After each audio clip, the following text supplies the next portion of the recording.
La pétition numérique comme contre-pouvoir, l'initiative citoyenne I-5103 cristallise une opposition fatale à la loi du plomb, transformant une plateforme parlementaire en arène politique.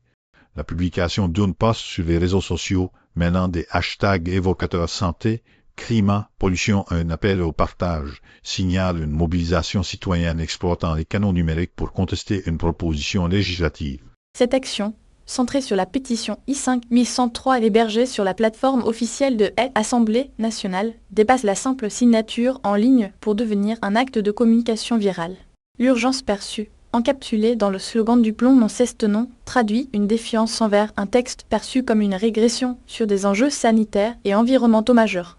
La stratégie consiste à détourner l'outil institutionnel de sa fonction procédurale pour en faire un levier de pression médiatique et politique, indiquant un niveau élevé d'organisation et de conscience stratégique de la part des collectifs à l'origine de la campagne.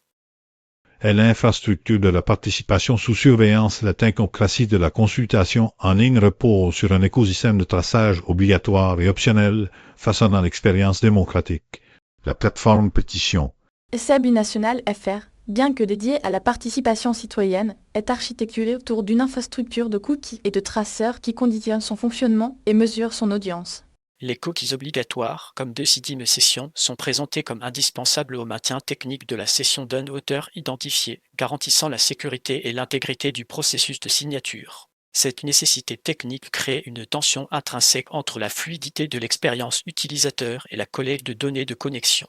Parallèlement, des outils comme Atomo et le coquille sessionné de lié à Neuralink instaurent une couche de surveillance analytique et de monitoring des performances, transformant chaque interaction citoyenne en un point de données.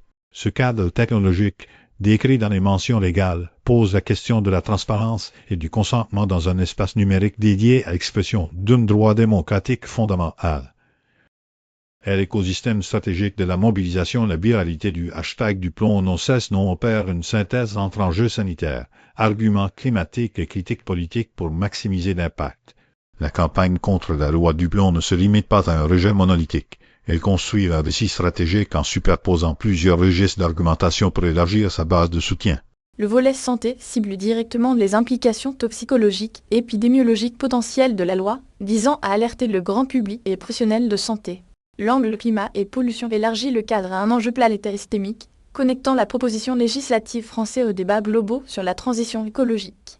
Enfin, les tags politiques et FRPOL ancrent le combat dans l'arène médiatique et partisane contemporaine, invitant les commentateurs et les influenceurs à s'en saisir. Cette stratification discursive est amplifiée par la plateforme de l'Assemblée nationale elle-même, dont les mécanismes de tracking permettent paradoxalement de quantifier l'audience et l'engagement généré par cette mobilisation, offrant aux organisateurs des métriques précieuses sur la résonance de leur message. La démocratie à l'épreuve des données, l'initiative SIC-1103 révèle les nouvelles fractures entre légitimité citoyenne numérique, ingénierie législative et souveraineté des données. Le verdict sur cette mobilisation est double. Elle démontre une maîtrise tactique des outils de la démocratie participative numérique, tout en exposant les limites structurelles de ces mêmes outils. Le succès de la pétition se mesurera non seulement au nombre de signatures, mais à sa capacité à imposer le sujet dans le débat parlementaire et médiatique, utilisant les données d'audience générées par la plateforme comme preuve de son importance civique. Cependant, cette action se déroule dans un environnement technologique où chaque clic est potentiellement monitoré par des cookies comme Decidim CC pour le consentement ou Sessionide pour la performance, soulevant des questions éthiques sur la traçabilité de l'engagement politique. Les prochaines étapes stratégiques pour les opposants impliqueront de transcender la pétition en ligne pour organiser des actions de lobbying ciblées, tout en exigeant une plus grande transparence sur l'usage des données collectées via la plateforme étatique.